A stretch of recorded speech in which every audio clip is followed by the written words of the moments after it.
Hello दोस्तों, स्वागत है आपका अपने यूट्यूब चैनल स्टडी अड्डा के जीके के चैनल पर। आज हम इस वीडियो में दिल्ली पुलिस कांस्टेबल के प्रैक्टिस सेट को कवर करने वाले हैं। आज के जो क्वेश्चन है वे सारे सेलेक्टेड क्वेश्चन है, तो वीडियो को अंत तक और ध्यान से जरूर देखिएगा। तो बिना देरी के करते हैं वीडियो को स्टार्ट। आपका पहला क्वेश्चन है, राष्ट्रीय ग्रामीण स्वास्थ्य मिशन कब शुरू किया गया था? जो राष्ट्रीय ग्रामीण स्वास्थ्य मिशन था वह कब शुरू किया गया था? आपके ऑप्शन है ए 2003 में, 2004, 2005 या 2006 में। तो कब शुरू किया गया था? आपका सही जवाब हो जाता है 2005 में। 2005 में ग्रामीण स्वास्थ्य मिशन शुरू किया गया था। तो ऑप्शन सी आपका बिल्कुल करेक्ट जवाब हो जाएगा। आज के जो क्वेश्चन है वे सारे सेलेक्टेड क्वेश्चन है, तो वीडियो को पूरा और ध्यान से देखना ना भूलिएगा। अगर आप भी इससे पहले हमारे चैनल पर नए हो तो चैनल को सब्सक्राइब जरूर कर लीजिएगा। आपका अगला क्वेश्चन है, भारत में जिम कार्बोनेट राष्ट्रीय उद्यान कहाँ स्थित है? आपके ऑप्शन है ए असम में, बी महाराष्ट्र में, सी उत्तर प्रदेश में या इनमें से कोई नहीं। तो आपका सही जवाब क्या हो जाता है? ऑप्शन डी आपका करेक्ट जवाब हो जाएगा, इनमें से कोई नहीं। इनमें से कोई नहीं क्योंकि कहाँ पर? उत्तराखंड आपका इसका सही जवाब हो जाता है। जो जिम कार्बोनेट राष्ट्रीय उद्यान पार्क है वह उत्तराखंड आपका ऑप्शन जो हो जाएगा बिल्कुल सही जवाब हो जाता है। आपका अगला क्वेश्चन है, क्वेश्चन नंबर 3, बहुत महत्वपूर्ण क्वेश्चन है और अधिकतर बार पूछे जाने वाला है कि पंजाब में J34 भारत के किस फसल की किस्म है? कि जो पंजाब में J34 है, जो J34 है वह भारत में किस फसल की किस्म है? किस फसल की किस्म है? आपके ऑप्शन है मक्का की, बाजरा की, रुई की या गेहूं की। तो जल्दी से जल्दी बताइएगा कौन सी फसल है? तो रुई आपका सही जवाब हो जाता है। जो J34 फसल है वह रुई की एक किस्म है। तो ऑप्शन सी आपका सही जवाब हो जाएगा। और महत्वपूर्ण क्वेश्चन है कि देश के पूरे आय और व्यय का पर ब्यौरा जिस बजट को कहा जाता है, जिसे बजट को कहा जाएगा, संसद के समस्त पेश करना होगा, मतलब संसद में समस्त पेश करना होगा। यह संविधान के किस अनुच्छेद में लिखा गया है? आपका क्वेश्चन है, आपसे सीधे तौर पर पूछा गया है कि देश में पूरे आय और पूरे व्यय का जो ब्यौरा है वह जिसे बजट होगा, जौन सा भी बजट होगा, संसद के समस्त पेश किया जाएगा, मतलब संसद के सामने पेश किया जाएगा। और यह किस अनुच्छेद में लिखा है? यह किस अनुच्छेद में लिखा गया है? आपके ऑप्शन है अनुच्छेद 111 में, बी अनुच्छेद 112 में, सी अनुच्छेद 113 में या अनुच्छेद 114 में। तो किस अनुच्छेद में लिखा गया है? तो आपका सही जवाब हो जाता है अनुच्छेद 112 में लिखा गया है। किसमें? अनुच्छेद 112। ऑप्शन जो बी है आपका बिल्कुल सही जवाब हो जाएगा। आपका अगला क्वेश्चन है, भारत की सबसे बड़ी सुरंग जवाहर सुरंग किस राज्य में अवस्थित है? भारत की सबसे बड़ी सुरंग है जवाहर सुरंग। कौन सी? जवाहर सुरंग। वह किस राज्य में स्थित है? आपके ऑप्शन है ए राजस्थान में, बी पश्चिम बंगाल में, सी जम्मू कश्मीर में या हिमाचल प्रदेश में। तो किस राज्य में स्थित है? तो आपका सही जवाब जो हो जाता है जम्मू कश्मीर, आपका इसका बिल्कुल सही जवाब हो जाता है। क्या जम्मू कश्मीर में जो जवाहर सुरंग स्थित है और भारत की सबसे लंबी सुरंग है। आपका अगला क्वेश्चन है, निम्नलिखित में से भारत जो उत्तर प्रदेश राज्य की प्रमुख फसल कौन सी है? आपका क्वेश्चन है कि उत्तर प्रदेश राज्य की प्रमुख फसल कौन सी है? आपके ऑप्शन है ए गेहूं, बी धान, सी गन्ना या मक्का। तो उत्तर प्रदेश राज्य की प्रमुख फसल कौन सी हो जाती है? तो ऑप्शन ए गेहूं आपका बिल्कुल करेक्ट जवाब हो जाएगा। क्या गेहूं फसल आपकी प्रमुख फसल हो जाती है? आपका अगला क्वेश्चन है, राष्ट्रपति विपत्तीय आपातकाल संविधान के किस अनुच्छेद के तहत लगा सकता है? यह लगा सकता है। आपके ऑप्शन है अनुच्छेद 350 में, बी अनुच्छेद 352 में, सी अनुच्छेद 360 या अनुच्छेद 370। तो आपका सही जवाब क्या हो जाएगा? जल्दी से जल्दी कमेंट बॉक्स में बताइएगा। तो आपका करेक्ट जवाब हो जाता है अनुच्छेद 360। अनुच्छेद 360 आपका बिल्कुल सही जवाब हो जाता है। आपका अगला क्वेश्चन है, भारतीय संविधान की व्याख्या करने वाली अंतिम संस्था कौन सी है? जो भारतीय संविधान की व्याख्या करती है वह अंतिम संस्था कौन सी है? आपके ऑप्शन है ए सुप्रीम कोर्ट, बी संसद, सी लोकसभा या राष्ट्रपति। तो कौन भारतीय संविधान की अंतिम व्याख्या करता है? तो सुप्रीम कोर्ट भारतीय संविधान की अंतिम व्याख्या करता है। तो ऑप्शन ए आपका बिल्कुल सही जवाब हो जाएगा। आपका महत्वपूर्ण क्वेश्चन है कि गांधी जी के राजनीतिक गुरु कौन थे? गांधी जी के राजनीतिक गुरु कौन थे? आपके ऑप्शन है चित्तरंजन दास, बी बाल गंगाधर तिलक, सी रोनाडे या गोपाल कृष्ण गोखले। तो गांधी जी के राजनीतिक गुरु कौन थे? तो इस क्वेश्चन का जवाब आपको कमेंट बॉक्स में बताना होगा। आपको बताना होगा कि गांधी जी के राजनीतिक गुरु कौन थे। गांधी जी के राजनीतिक गुरु कौन थे? तो जल्दी से जल्दी कमेंट बॉक्स में बताइएगा। आपका अगला क्वेश्चन है, life time achievement of Oscar पुरस्कार विजेता कौन है? आपके ऑप्शन है सत्यजीत राय, बी भानु अथैया, सी रविंद्रनाथ टैगोर या किरण बेदी। तो कौन सा आपका सही जवाब हो जाएगा? सत्यजीत राय। सत्यजीत राय ऑप्शन ए जो है आपका बिल्कुल सही जवाब हो जाता है। आपका अगला क्वेश्चन है भारत खंड भारत का क्या है? भारत खंड भारत का क्या है? भारत खंड भारत का दूसरा नाम है, भारत खंड एक राष्ट्र है, या सभ्यता है, या अन्य है, या इससे अलग? तो भारत खंड क्या है? भारत खंड भारत का दूसरा नाम। ऑप्शन ए आपका सही जवाब हो जाएगा। आपका अगला क्वेश्चन है उष्ण कटिबंधीय नम पर्णपाती वन उत्तर प्रदेश के किस क्षेत्र में मिलते हैं? आपके ऑप्शन है ए तराई और भार क्षेत्र में, सी गंगा मैदानी क्षेत्र में, दक्षिण पठारी क्षेत्र में, या संपूर्ण उत्तर प्रदेश में? तो किस प्रदेश में जो नम पर्णपाती वन है वह कहाँ मिलते हैं? तो कहाँ पर मिलते हैं? ऑप्शन ए आपका सही जवाब हो जाता है तराई एवं भावर क्षेत्रों में। तो ऑप्शन ए जो है आपका विकल्प ए जो है बिल्कुल सही जवाब हो जाएगा। आपका अगला क्वेश्चन है ग्रांड ट्रंक सड़क या ग्रांड ट्रंक रोड की योजना किसने बनवाई थी? आपका क्वेश्चन है कि ग्रांड ट्रंक जो रोड थी वह किसने बनवाई थी? आपके ऑप्शन है ए चंद्रगुप्त ने, बी शेरशाह सूरी ने, सी अकबर ने, या लॉर्ड कर्जन ने? तो किसने ग्रांड ट्रंक रोड बनाई थी? जल्दी से जल्दी कमेंट बॉक्स में बताइएगा किसने ग्रांड ट्रंक रोड बनाई थी? तो किसने बनाई थी? शेरशाह सूरी। शेरशाह सूरी ऑप्शन बी आपका सही जवाब हो जाता है। शेरशाह सूरी ने ग्रांड ट्रंक रोड या ग्रांड ट्रंक सड़क बनवाई थी। आपका अगला क्वेश्चन है भारतीय वन सर्वेक्षण विभाग की स्थापना, भारतीय जो वन सर्वेक्षण विभाग है उसकी स्थापना कब की गई थी? कब की गई थी? आपके ऑप्शन है ए 1999 में, बी 1989 में, सी 1981 में, या इनमें से कोई नहीं? तो किस में की गई थी? तो जो भारतीय वन सर्वेक्षण विभाग था उसकी स्थापना कब की गई थी? 1981 में। आपका बिल्कुल सही जवाब हो जाएगा। आपका अगला क्वेश्चन है भारत पाक बगलियार परियोजना निम्नलिखित नदियों में से किस पर एक स्थित है? झेलम नदी पर स्थित है, सतलज नदी पर स्थित है, ब्यास या चिनाब नदी पर? तो किस नदी पर स्थित है? तो किस नदी पर स्थित है? चिनाब नदी आपका करेक्ट जवाब हो जाता है। ऑप्शन डी जो है आपका बिल्कुल करेक्ट जवाब हो जाएगा। कौन सी नदी पर स्थित है? चिनाब नदी जो है आपका सही जवाब हो जाता है। आपका अगला क्वेश्चन है भारत के किस राज्य में फुलर झील स्थित है? भारत के किस राज्य में फुलर झील स्थित है? तो क्वेश्चन नंबर 16 आपका एग्जाम की दृष्टि से बहुत महत्वपूर्ण क्वेश्चन होने वाला है। आपका क्वेश्चन है कि भारत के किस राज्य में फुलर झील स्थित है? आपके ऑप्शन है ए उत्तराखंड राज्य में, बी बिहार राज्य में, सी मध्य प्रदेश राज्य में, या उत्तर प्रदेश राज्य में? तो भारत के किस राज्य में फुलर झील स्थित है? तो ऑप्शन डी आपका करेक्ट जवाब हो जाएगा। कौन से राज्य में स्थित है? उत्तर प्रदेश राज्य में भारत के फुलर झील होता है। आपका अगला क्वेश्चन है सोयाबीन में कौन सा प्रोटीन पाया जाता है? सोयाबीन में कौन सा प्रोटीन पाया जाता है? तो क्वेश्चन नंबर 17 आपका एग्जाम की दृष्टि से बहुत महत्वपूर्ण क्वेश्चन है। तो कमेंट बॉक्स में बताइएगा कि सोयाबीन में कौन सा प्रोटीन पाया जाता है? तो ग्लिसरीन। कौन सा? ऑप्शन डी आपका करेक्ट जवाब हो जाएगा। आपका अगला क्वेश्चन है किस रोग से पीड़ित रोगी को कार्बोहाइड्रेट की अधिक मात्रा लेने पर मना किया जाता है? आपके ऑप्शन है दमा रोग में, मलेरिया रोग में, मधुमेह रोग में, या कैंसर रोग में? तो किस रोग में मना किया जाता है? तो मधुमेह रोग में कार्बोहाइड्रेट में अधिक कार्बोहाइड्रेट लेने को मना किया जाता है। तो ऑप्शन सी आपका सही जवाब हो जाएगा। आपका अगला क्वेश्चन है क्यूप्राइट किस धातु का अयस्क है? किस धातु का अयस्क है? आपके ऑप्शन है पारे का, चांदी का, शीशे का, या तांबे का? तो क्यूप्राइट किस धातु का अयस्क है? तो तांबा आपका सही जवाब हो जाएगा। क्या तांबे का अयस्क है? आपका अगला क्वेश्चन है कुकिंग गैस किन गैसों का मिश्रण है? कुकिंग गैस किन गैसों का मिश्रण है? आपके ऑप्शन है ब्यूटेन प्रोपेन का, ऑक्सीजन मीथेन का, ऑक्सीजन हीलियम का, या ऑक्सीजन हाइड्रोजन का? जो कुकिंग गैस होती है वह किस गैस का मिश्रण है? तो किस गैस का मिश्रण है? तो आपका सही जवाब हो जाता है ब्यूटेन और प्रोपेन। ऑप्शन ए आपका सही जवाब हो जाएगा। क्या ऑप्शन ए आपका करेक्ट जवाब हो जाता है। आपका अगला क्वेश्चन है ए जोला क्या है? ए जोला क्या है? शैवाल है, फफूंदी है, या जैव उर्वरक है, या ये सभी? तो ए जोला क्या है? ए जोला जैव उर्वरक। क्या जैव उर्वरक? ऑप्शन सी आपका सही जवाब हो जाएगा। आपका अगला क्वेश्चन है मुद्रा राक्षस के रचिता कौन है? जो मुद्रा राक्षस है उसके रचिता कौन है? आपके ऑप्शन है ए विशाखदंत, बी शूद्रक, सी भास, या पतंजलि? तो कौन है?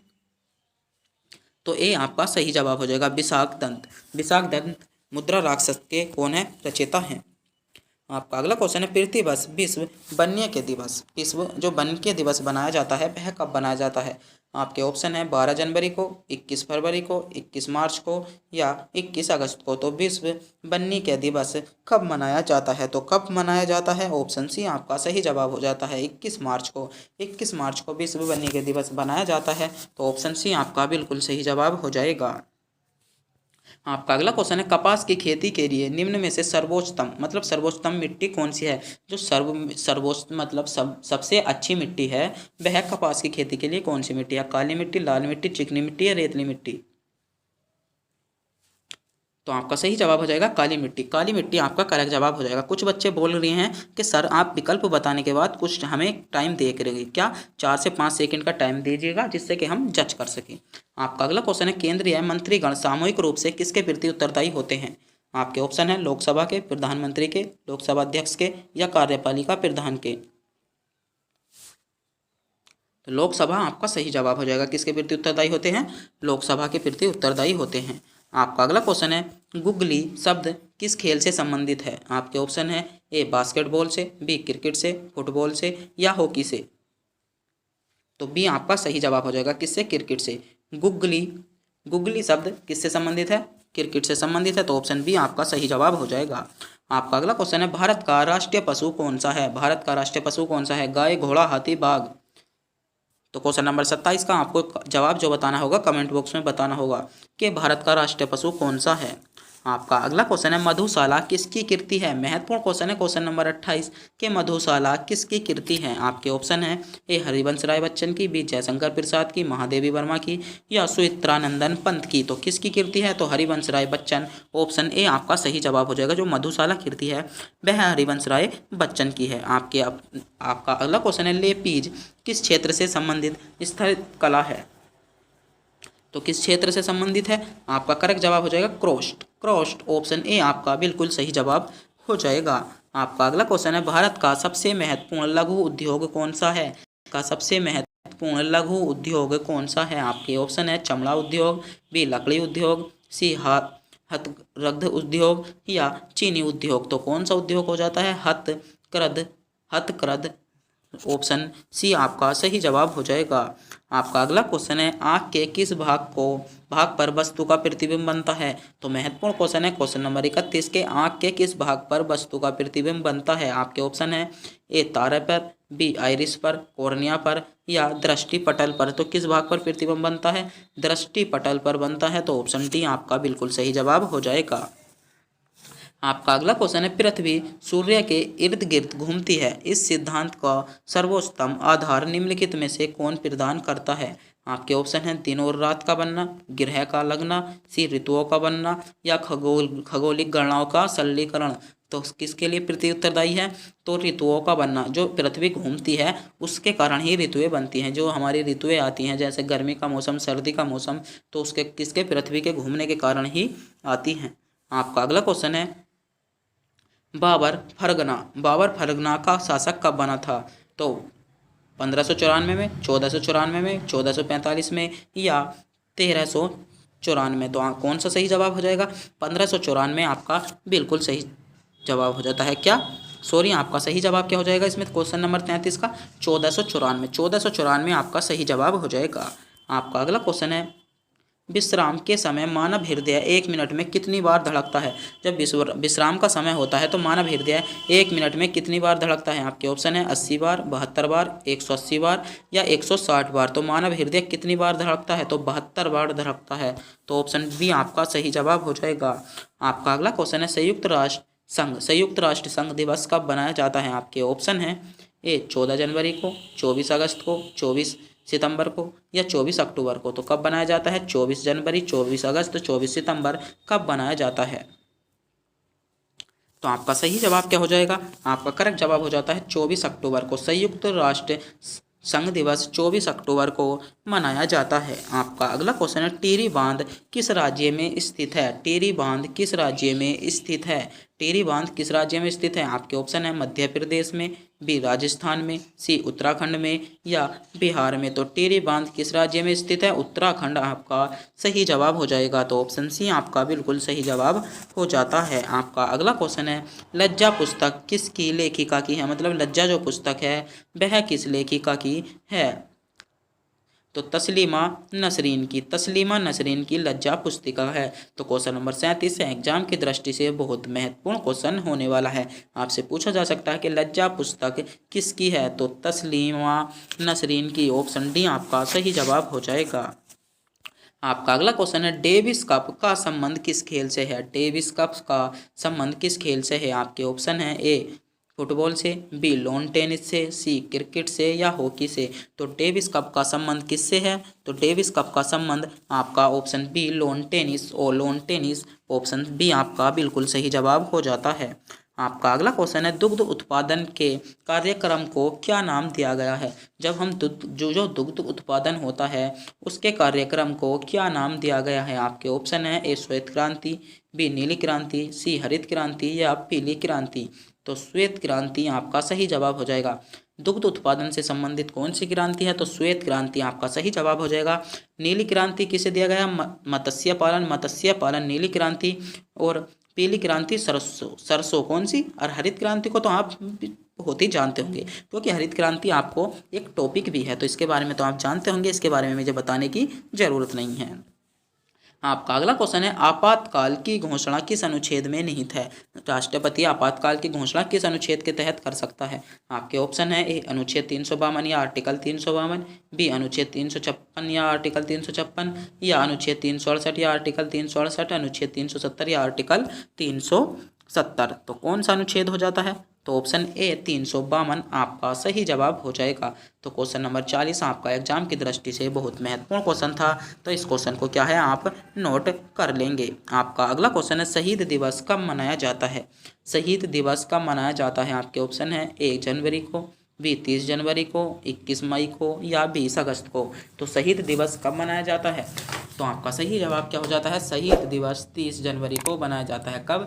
शहीद दिवस 30 जनवरी। ऑप्शन बी आपका सही जवाब हो जाता है। आपका अगला क्वेश्चन है, पेड़ पौधे दिन में कौन सी गैस छोड़ते हैं? पेड़ पौधे दिन में कौन सी गैस छोड़ते हैं? आपके ऑप्शन है, A oxygen gas, B nitrogen gas, C hydrogen gas या कार्बन डाइऑक्साइड गैस। तो पेड़ पौधे दिन में कौन सी गैस छोड़ते हैं? तो ऑक्सीजन गैस। ऑक्सीजन गैस पेड़ पौधे दिन में छोड़ते हैं। तो ऑप्शन ए आपका सही जवाब हो जाएगा। आपका अगला क्वेश्चन है, निम्नलिखित में से कौन सा परंपरागत ऊर्जा का स्रोत नहीं है? परंपरागत ऊर्जा का स्रोत निम्नलिखित में से कौन सा नहीं है? सूर्य, पवन चक्की, कोयला या सागरीय तरंगे। तो आपको कमेंट बॉक्स में बताना होगा कि परंपरागत ऊर्जा का स्रोत निम्नलिखित में से कौन सा नहीं है। तो कौन सा नहीं है, जल्दी से जल्दी कमेंट बॉक्स में बताइएगा। तो कमेंट बॉक्स में जल्दी से जल्दी बताइएगा। आपका अगला क्वेश्चन है, भारत में सबसे ज़्यादा दूध किस राज्य में उत्पादित होता है? भारत में सबसे ज़्यादा जो दूध उत्पन्न होता है वह किस राज्य में होता है? आपके ऑप्शन है, ए पंजाब में, बी हरियाणा में, सी गुजरात में या उत्तर प्रदेश में। तो किस राज्य में दूध का उत्पादन सबसे अधिक होता है? तो आपका करेक्ट जवाब हो जाएगा, उत्तर प्रदेश में दूध का उत्पादन सबसे अधिक होता है। तो ऑप्शन डी आपका बिल्कुल सही जवाब हो जाता है।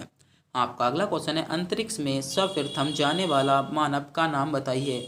अंतरिक्ष में सर्वप्रथम कौन गया था? तो क्वेश्चन नंबर 45 भी आपको कमेंट बॉक्स में बताना होगा, क्योंकि इसका जो जवाब होता है वह सभी बच्चों को पता होता है कि अंतरिक्ष में सबसे पहले कौन गया था। तो अंतरिक्ष में सबसे पहले कौन गया था, जल्दी से जल्दी बताइए। मैं चंद्रमा पर जाने की बात नहीं कर रहा, मैं अंतरिक्ष में जाने की बात कर रहा हूँ।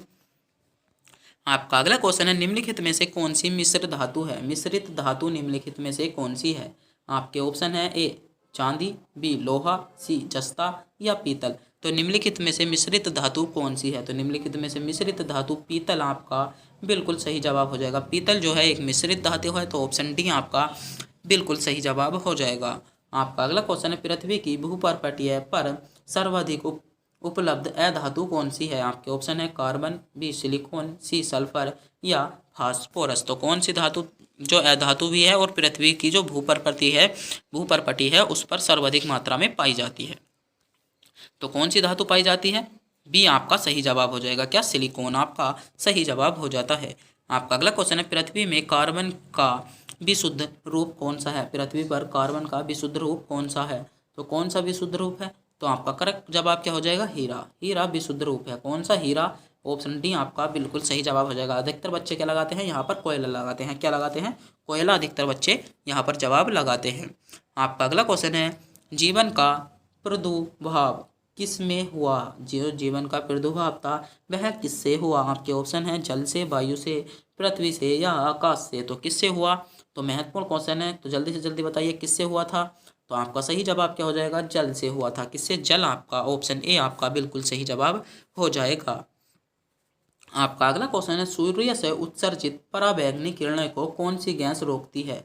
जो सूर्य से उत्सर्जित पराबैंगनी किरणें आती हैं उसे कौन सी गैस रोकती है? तो कौन सी गैस जो सूर्य से जो पराबैंगनी किरणें आती हैं उनको रोकती है? आपके ऑप्शन है A ozone gas, B oxygen gas, C nitrogen gas या कार्बन डाइऑक्साइड गैस। तो कौन सी गैस ऐसी है जो सूर्य से पराबैंगनी किरणें आती हैं उनको रोकती है?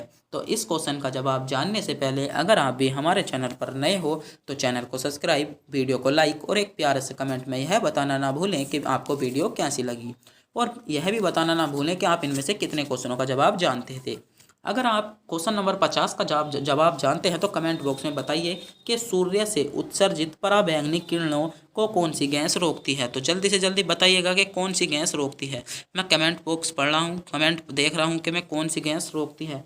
तो अभी तक किसी बच्चे ने नहीं बताया, आप बताइए जल्दी से जल्दी कि सूर्य से उत्सर्जित पराबैंगनी किरणों को कौन सी गैस रोकती है।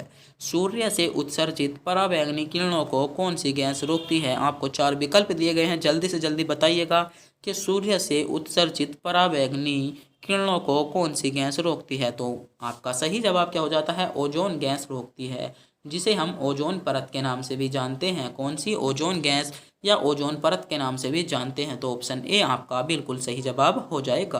तो तब